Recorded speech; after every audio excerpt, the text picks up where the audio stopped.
Bonjour à toutes et à tous, je suis ravie de vous retrouver avec mon nouvel invité sur cette émission Tech Culture. Et aujourd'hui, c'est Patrick Vizet, le directeur général de Perfect Site. Bonjour Patrick. Bonjour Fanny. Alors vous avez créé Perfect Site en 2013 dans le but de concevoir et de mettre en œuvre des solutions permettant aux entreprises de piloter leur performance. Alors je pense qu'on comprend à peu près tout ce que ça signifie, mais ce serait bien de rappeler quand même ce qu'est le pilotage de la performance très rapidement. Ça marche. En fait, on pense que c'est assez abstrait, mais en fait, la performance, c'est quelque chose de très concret pour les entreprises.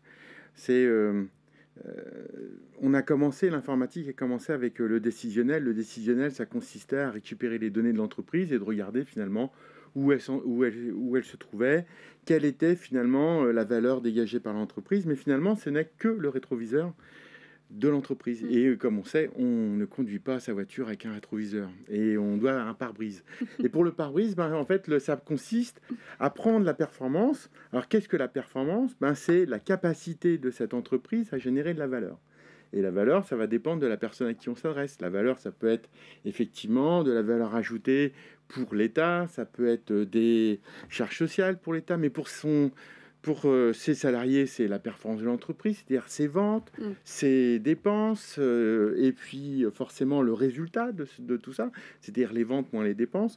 Et le principe, c'est d'expliquer à ces différents partenaires, les actionnaires, les salariés, l'État, les banquiers, que l'entreprise est sur un bon trend et qu'elle va aller vers quelque chose de positif et même de plus grand, de manière à ce que finalement tout le monde fasse confiance dans cette entreprise et soit ravi de travailler pour elle et puisse dégager les meilleurs résultats par la suite pour être dans une dynamique de succès. Bon, parfait, merci pour ces précisions sur donc, le pilotage de la performance. On va parler des données, car aujourd'hui c'est primordial, de donner du sens aux données, de les valoriser, de créer des scénarios aussi pour anticiper pour les entreprises, pour qu'elles soient justement plus performantes. Comment concrètement on va valoriser, exploiter, analyser toutes ces données ? Alors, la performance, quand on prend la notion de performance, jusqu'ici, elle était avant tout financière.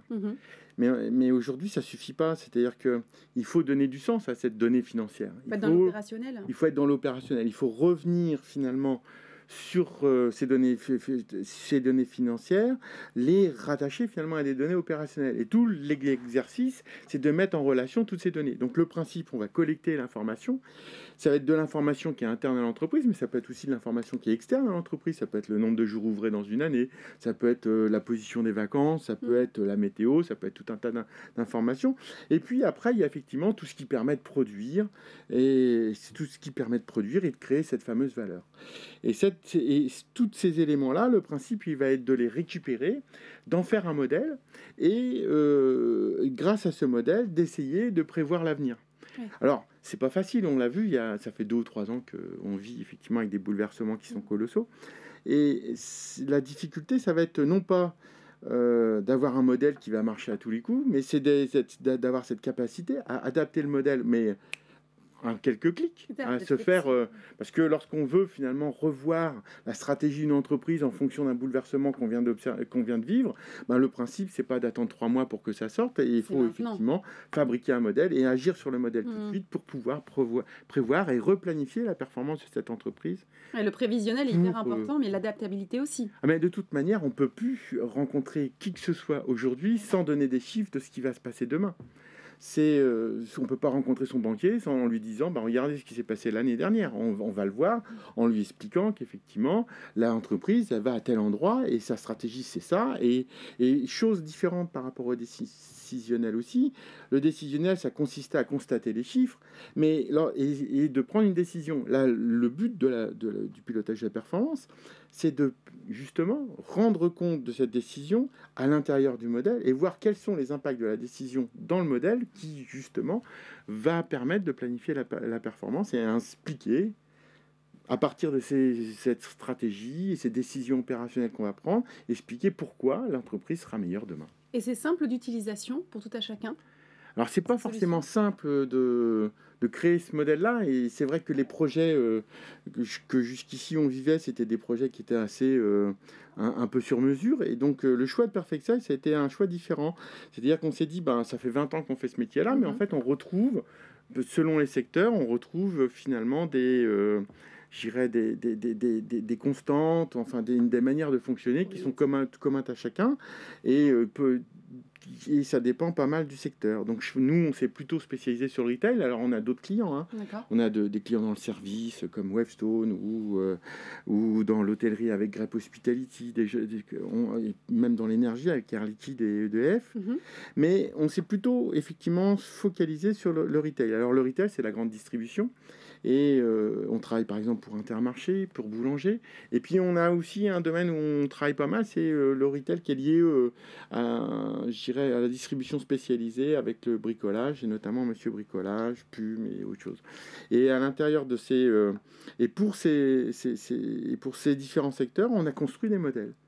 Et grâce à ces modèles, ben justement, on va pouvoir simplement installer le modèle et brancher l'ensemble de l'entreprise, des données de l'entreprise, les collecter et faire en sorte que ça atterrisse dans le modèle. Et à partir de là, on va donner la capacité au client de planifier sa performance. Merci beaucoup pour toutes ces explications. Effectivement, ça n'a pas l'air simple tout de suite, mais c'est pour ça que vous accompagnez les sociétés.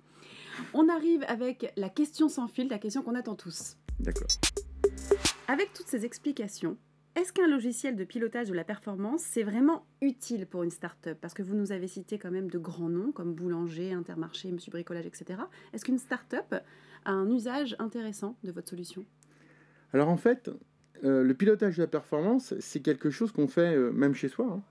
C'est-à-dire que si on veut acheter une maison, on décide de regarder quelles sont nos dépenses, quels sont nos revenus, et finalement, quelle est notre capacité d'emprunt pour pouvoir acheter cette maison. Donc à partir de là, ça concerne tout le monde. Et je dirais, ça concerne d'autant plus les startups parce que peut-être qu'elles ont vocation à lever des fonds. Et donc, pour lever des fonds, faut bien rencontrer des partenaires, des futurs actionnaires, des futurs banquiers, et leur expliquer, voilà où on va. Alors effectivement, au début, on a Excel, on va se débrouiller. Si on est une petite société qui démarre, mais il y arrive un moment, lorsqu'on commence à avoir du volume, que on a plusieurs services qui travaillent, plusieurs lignes de produits, et puis finalement beaucoup d'interactions et entre les collaborateurs, etc. Il va falloir fédérer tout ça, consolider l'ensemble de l'information, collecter ça auprès de tout le monde, et puis fabriquer et rentrer justement dans cette fameuse modélisation qui va permettre de rendre compte de la performance auprès du banquier et surtout donner les moyens à ces personnes de communiquer efficacement. Parce qu'aujourd'hui, on est dans un monde de la communication. Donc, présenter les chiffres simplement dans un tableau, ça ne suffit pas. Il faut raconter une histoire. Et grâce à ces logiciels-là, on peut raconter l'histoire plus facilement. Bon super, on racontera les histoires avec vous, du coup, Patrick, sur les chiffres. Merci beaucoup. Merci. Merci de nous avoir présenté Perfect Site. Et merci à vous de nous avoir suivis. Je vous donne rendez-vous très prochainement pour de nouveaux invités et toujours sur Tech Culture.